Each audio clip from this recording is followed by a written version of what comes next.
Hello, and welcome to Where in the World is the Shawn Show? I am Sean Montano, a journalism professor at the University of Northern Colorado. Today, I'm interviewing some of my students on the variety of topics from concussions to ATVs to flower shops. My first guest is Kaitlin Stoddard, an avid fan of the band Kiss. Kaitlin, I understand Kiss is breaking up soon. How do you feel about that? Thank you for having me, Sean. Honestly, it tugs at my heart because this band has been able to define what rock music is. They were able to be the band they always wanted to be, and they kept going when people told them they would not succeed. And because of that, they inspired me to pursue music journalism. This band means a lot to me because their music is therapy for me when life is not going the way I want it to. How old were you when you first heard Kiss? I was 17 years old when I first heard about Kiss. I knew who they were when I was younger, but I did not become a fan of theirs till I learned more about them. What do you think is the most popular song by Kiss? That is a tough question because many of their songs fall into that category. But I will say their song Estrada is one of their popular songs because it brings a sentimental feeling to the audience who have known the band since 1972, which is the year the band first started. I did not know that. So there are 4 members in the band. Who is your favorite? Oh, my favorite member is the drummer Eric Singer because his drummer history is incredible. He has drummed for Queen, Black Sabbath, Leah Ford, and Alice Cooper. His drum solos are amazing because sometimes he lights his drumsticks on fire and continues to play the drums. Also, his drum set have multicolored lights on them, and when he plays during the show, his whole drum set lights up. It's pretty cool to see live. Very interesting. What is your favorite song, Kaitlin? Oh, Cold Gin, because that was the song I was first introduced to. Also, I love the guitar riff in the opening part of the song because it gives people the idea of what the song is about. Have you listened to Cold Gin before, Sean? No, I have not. You are missing out because that song has defined what kind of music the band plays. I heard Paul Stanley lost a voice during a live show last summer. What were you thinking about when you heard about that? It grabbed my attention because Paul has had vocal issues throughout the years, and when I heard about it, I became very concerned about him and the band. Thank you, Kaitlin, for being on the show. Up next is UNC journalism student Madison Burns, and she will be talking about camping and ATVs. Welcome back to Where in the World is the Shawn Show? Thank you, Kaitlin, for that interesting segment on Kiss. Our next guest is Madison Burns. She is a University of Northern Colorado student in the journalism program. Madison, let's discuss your love for camping and ATVs. How are you doing today, Madison? I'm doing great. Thank you, Sean, for having me today. I'm so excited to discuss one of my favorite things. It's a pleasure to have you here on the show today. So, Madison, when did you start camping and ATV riding? I started camping and riding ATVs when I was a baby. My parents used to strap me to the front of them so I could ride with them. When I became older, I was able to ride on the back of the ATV with my mom. My mom used to have a big seat with a seat belt on the back of her ATV. When I was about 6, I got my first ATV. It was remote controlled. It was a remote ATV. My parents had a remote, and if I wandered too far from the campsite, they could stop the ATV. Then they could start the ATV with remotes. They definitely used this for their own entertainment, stopping it just for fun. Eventually, I got my big girl ATV. My dad bought me a Raptor. It was just like his, but with less power. Wow, that's really interesting. What is your favorite thing about camping? My favorite things about camping was definitely being around my family. We went camping for a couple times throughout the summer, and we usually went for about a week. It was so nice just to be around my family for that time. It especially helped that no one fought during these trips. I also enjoyed the smell of a campfire and s'mores. We used to make a campsite every night before bed. It was probably the most relaxing thing is to sit around the fire and listen to the crackle of the wood. It was also an added benefit that I was able to bring my bow and arrow on these trips. I didn't get to shoot it very often when I was at home, so it was really fun to be able to shoot it anytime I wanted and not worry about missing my targets and hitting a house. It was also so much fun to be out in the woods with no technology and just spending time with my family. That is such a wonderful thing to spend time with you and your family. Did you ever go camping with other people, or was it just family? For the most part, it was only family. Usually on big trips like to Mount Rushmore, Yellowstone, or Seven Falls, it was only family. But if we were going to Woodland Park, we would just sometimes go with friends. We had a lot of friends with kids my own age who had ATVs. So it was a lot of fun just to go when we went camping with just them. We used to race our ATVs to see who was the fastest. We would even practice to be a pit crew, pretending to change tires, fill up gas tanks. And when we would make a loop back to the campsite. I have so many fond memories of camping and ATV riding. So since this is such an extreme sport, do people often get hurt ATV riding? Yes. If you're not careful and wear the correct padding, you can get very hurt. I have never crashed on my own, knock on wood, but I did get into an ATV crash when I was young, riding with my mother. She lost control going up a hill and it rolled with me and my sister on the back. We only got a few bumps and bruises. We were very lucky. My dad recently got into an ATV accident a few years ago. He wasn't so lucky. His foot got crushed. It was so bad that his foot swelled up and it still has problems to this day. As my dad always says, it's not if you crash, it's when and how bad. Wow, that's crazy. I'm glad to hear you never seriously got hurt. Thank you, Madison. What a pleasure discussing camping and ATVing with you. When we come back from this commercial break, we'll be talking with Broden about concussions. 2, 1. Welcome back to Where in the World is the Shawn Show? Our next guest is a sophomore journalism student here at the University of Northern Colorado. He's currently focusing on the emphasis of news and multimedia within the journalism program. Now, Broden, before you decided you wanted to go to school for journalism, what were you most passionate about? First of all, I just have to say how truly honored and touched I am to be on your show today, Shawn. Before I had made the decision to go to college and further my education, I was head over heels in love with the game of football. Really? I will be honest with you, I never expected to hear you say that. What about football originally caught your attention? So I played soccer and was a goalie for 6 years, and once I got into middle school, it was kind of game over for calm, reserved Broden. I transitioned into a very aggressive and angry child, so it was kind of fitting for me to join a football team at that time. It was nice that the kids all knew each other beforehand. Thankfully, they had adopted me in like one of their brothers, and once I had gotten over how bad it truly hurt to be tackled, my teammates were the real reason that I fell in love with football. And thankfully, some of my best friends to this day were a part of that team. Now, it's my understanding that you've become so involved with your schoolwork because you were told that you could no longer play football. Is that right? Yes, that is actually very accurate. I had my first concussion the year I'd started playing football. After that, I really couldn't tell you what had gone wrong. 3 years after, I had accumulated 7 concussions, all diagnosed by doctors. One of my 7 concussions, my doctor looked at me and said, "Now, obviously, I can't stop you from doing anything, but it is no longer safe for you to play any kind of contact sport." And once I heard that, my heart stopped, and I had felt like I had lost the only thing that I had truly ever loved. Thankfully, sports are not everything. Go ahead, ask some retired professional athletes who had their careers ended way too early. I've heard many retired NFL players say life goes on after football. They'll tell you football isn't everything. The world keeps going on if football stops. So thankfully, I had people in my life that helped me realize that I needed to shift my motivation and passion to bettering my education and becoming a better student. Wow, that's truly amazing, and then I am so thankful that you focused your motivation. I've heard of a gentleman having 13 concussions. Do you have any insight on how people get so many concussions?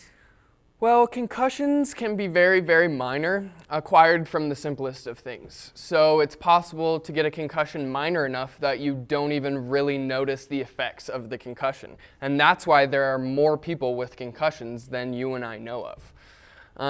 You could have hit your head a couple days ago, Shawn, and received a minor concussion and not even know it. So I've had 3 concussions, 2 of which I was knocked unconscious for, and 4 minor concussions. So it is possible to have way more concussions than you think. It's also very important to notify someone if you have hit your head to any degree. That makes sense. Having so many and not be affected as much as someone who had multiple severe concussions. It's a pleasure having you on my show today. We here at the studio, as well as our wonderful audience, thank you for bringing such knowledge and information to our show. Up next is Austin Sack, who will inform and discuss life goals.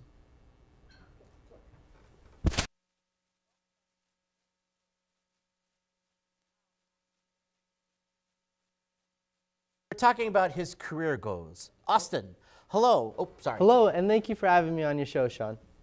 Of course. Let's walk right in with me and talking about your career goals, starting with you as a kid. Yeah, as a kid, I got asked what I wanted to be when I grew up very frequently. And I was terrified of this question because I never knew what to say. And I feel like most kids want to be either like what their parents are or your typical astronaut, police officer, or doctor. But my mom is a deputy chief probation officer, and my dad is a manager of the Parks and Recreation Department for the city of Inglewood. Neither occupation really called out to me. So I was always stuck with saying, I don't know what I want to be when I grow up. Great point. Kids always get asked what they want, but when they grow up. But what if the kid has no idea? I feel this question gets asked because we feel like we want to hear a kid's dream job. When did you first have an idea for what you want to do for a living? Yeah, it wasn't until I was about 10 that I finally had an answer to that question that haunted me for so many years.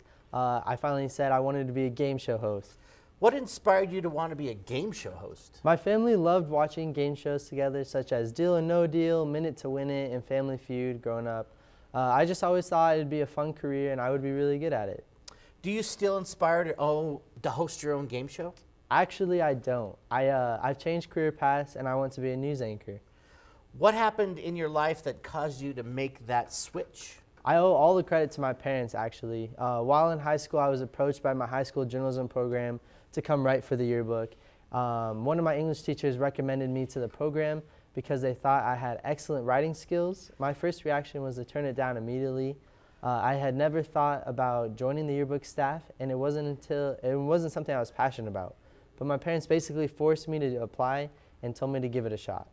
How involved were you in the program throughout your first 4 years of high school? I was very involved. After I was accepted into the program, I had fallen in love with writing for the yearbook and newspaper.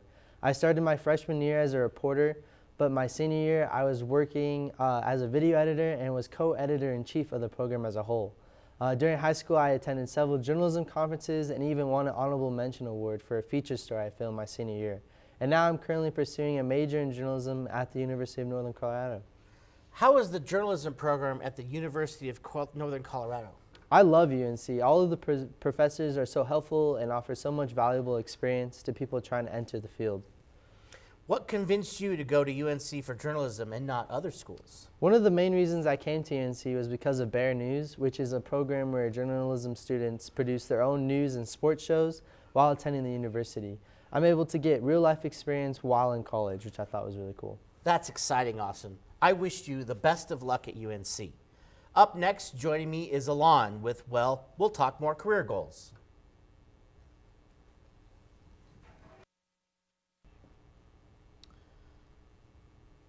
Welcome back to Where in the World is the Shawn Show. Our next guest here on the show is Alon Estrada, a University of Northern Colorado student looking to make an impact on future generations. Hello, Alon. Welcome to the show. Hello, Shawn. Thank you for having me on the show, Shawn. I have been watching your show for a long time, and I am such a huge fan of your show. Thank you so much. It's a pleasure having you on the show. So, Alon, after talking a little bit about careers with Austin, I'm very curious to hear about your career goals that you're planning on doing to help future generations. Well, Shawn, one of my career goals that I have been pursuing for many years is a career in coaching, mainly coaching teams ranging from the age of 9 years old to 16 years old. I have begun to notice that in northern Colorado, not many kids around the age of 9 don't know that they have the opportunity to play on an organized basketball team, or their parents are unable to afford it. So my career goal is to provide the opportunity that I was never given or was aware of as a kid in northern Colorado community or able to afford. So while keeping kids on the court and not outside causing trouble, because Shawn, let's be honest, you know how kids could get when they're bored. That is very true, Alon. It's very interesting to hear. So I'm wondering, when did you begin coaching basketball? I began coaching in 12th grade when I received a phone call from my favorite middle school coach, Richard Wilson, asking me if I was able to coach a group of kids in 5th grade over the summer. Then after that summer, coaching became one of my passions. I coached throughout the past couple of years in college, both for my old middle school and high school. And the thing that I always remember about my first experience is the feeling that it gave me to see those kids happy when they made a basket. And it made me want to help every kid pursue a dream that could one day become a reality. That sounds wonderful to hear. It sounds like you found a spark in coaching. So when do you plan on having the program available and begin pursuing your dream? Well, Shawn, I have actually already started a program with my good friend Alan Diaz called NOCO Elite that costs around $800. We have started the program with 2 teams, one for 7th and one for 8th graders, and the other for all high school grade levels. We play during the winter for 3 months and in the summer for a couple of months. During that time, we play in many different tournaments in many different places. So far, we have played in Las Vegas high school tournaments as well as Kansas, Nebraska, and in Denver. This year, we are planning to include Florida next year as well as New York. Having this program is only the beginning of what our future plans are. By the time we are graduated and out of college, we want to make it available and able to compete with the best of them. Thank you so much for being on the show, Alon. That sounds like a great career goal to have. Northern Colorado is in much need of that. If any of you have any questions or are interested in joining the program, feel free to contact me or search up NOCO Elite on Instagram for further information. Well, from one hobby inside, we go to Stuart, who's going to talk to us about hunting. Welcome back to Where in the World is the Shawn Show. This week we find ourselves in northern Colorado for duck hunting season. As an avid adrenaline junkie myself, I have a deep appreciation for those who love to live like their life through the lens, the excitement and fear. My guest was raised with what I call the adrenaline marrow in his bones. Please welcome Stuart Saenz to the show. Thank you for having me, Shawn. So, you've been involved in the outdoor for quite some time. At what age did you begin hiking and camping? So I began exploring the outdoors when I was in the 5th grade. That's when I went on my first official primitive camping trip, where you essentially fend for yourself. And I remember it was camping during that. I knew that there was something I really enjoyed doing. That's great that you do that. I really love that. How did you get involved with hiking and camping at that age? I got involved through my parents. I have to give a lot of credit to my parents. As when I was a really young kid, we ended up going out and exploring. And our first camping trip was a 7-mile stretch to our campsite. And that's when I really fell in love with camping and knew that with zero outside assistance and zero knowledge of hiking and camping, that this is something I really enjoyed doing. So how do you seek out your thrill now, living in Colorado? So I've traveled around Colorado hunting, camping, and hiking. I enjoy going deep into the mountains to hunt, like towards Oak Creek or Steamboat Springs. Duck hunting season is extremely active up there, and it allows me to break away from the hectic city lifestyle. And also it allows me to get that extra adrenaline rush I always seek to admire. Where can guests go to acquire hunting permits for the season? So for most hunting permits, you can make your way to the Fish and Wildlife website and file for your duck, quail, elk, and moose, and even bear tags if you want to get any big game. You're limited to how many ducks or elk you can kill in one sitting, but it's important to kind of know the laws and regulations when you go out there to either private or public land. So how long does it take to complete your tags? It takes about 30 to 40 minutes to complete your tags. It really depends on if you're a first timer or if you've kind of done the process before.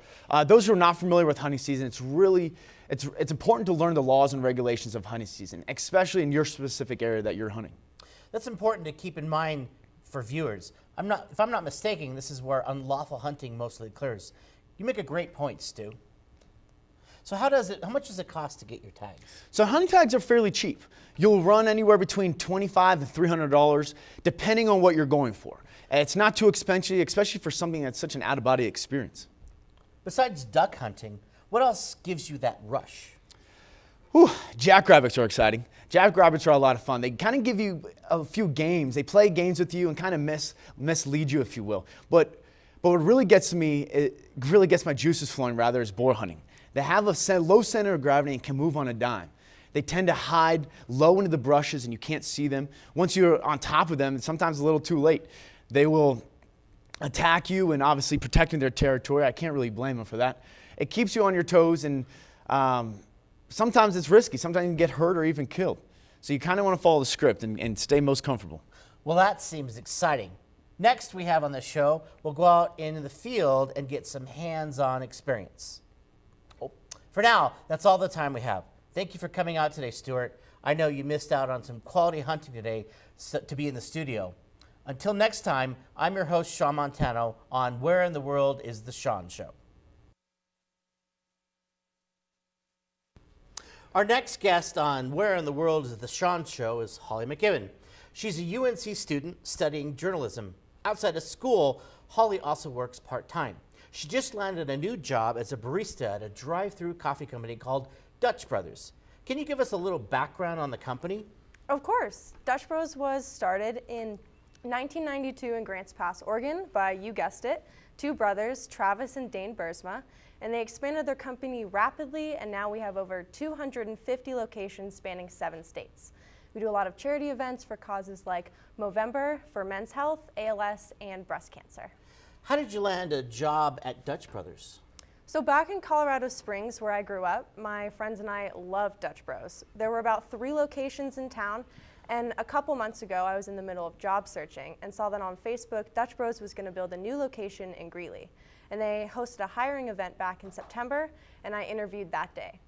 After I got word that they'd offered me a job, I went to their Northern Colorado headquarters in Fort Collins and took a menu test and did some paperwork. And then the trainees were divided into groups, and we went through 4-day training in the warehouse, learning how to make drinks, and then 15-day training in one of the stands. So I completed my training last week and took what they call a flow test, and now we're getting ready for the Greeley stand to officially open this week.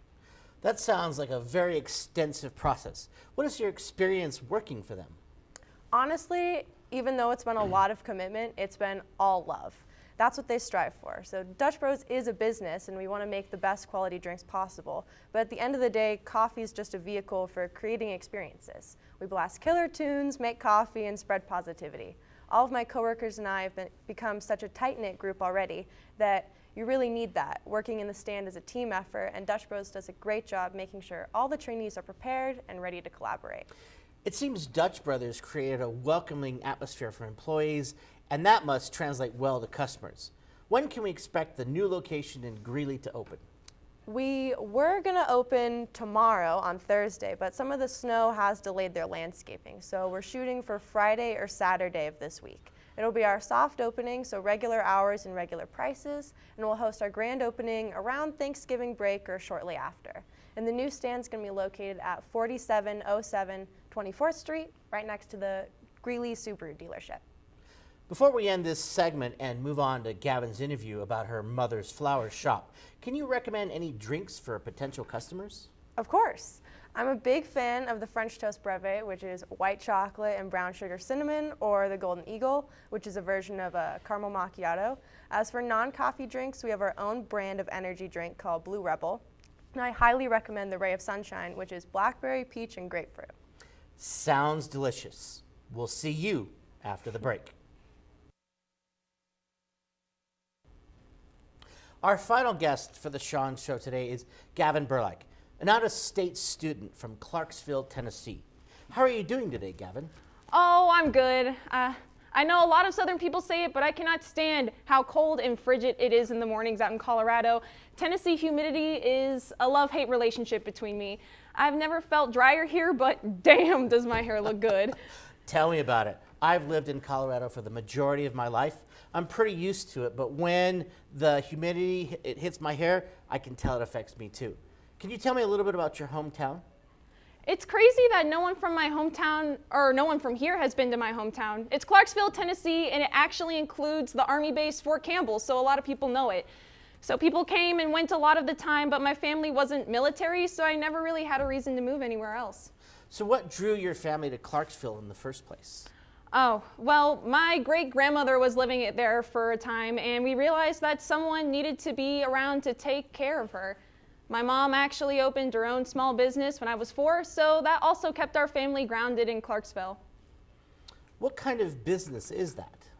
She opened her own flower shop, Sango Village Florist. It's extremely popular in my hometown, actually. How interesting. No one ever really thinks about a blooming florist industry except during Valentine's Day and Mother's Day. Where did she go to school for that? Are there classes you can take to get a degree in arranging flowers? No, actually, that's what is really funny to me. My mom went to school to be a pharmacist, but she found such a deep passion in flowers and making arrangements. That's something that gives me hope in my job for the future. Wow, that's so nice. How does she enjoy it? Well, you know, work is work, and especially when you have your own business, work follows you everywhere. She was always busy, and I helped her just as much. Oh, what did your mom do at her shop? I know designing flowers takes a very special eye. I was actually just a delivery driver for her. On those big days like Valentine's Day and Mother's Day, my mom needs roughly 10 to 12 drivers to make the hectic day work. Well, that's all our time for the Shawn Show. I hope everyone had a wonderful time watching the Shawn Show, and we'll see you next time.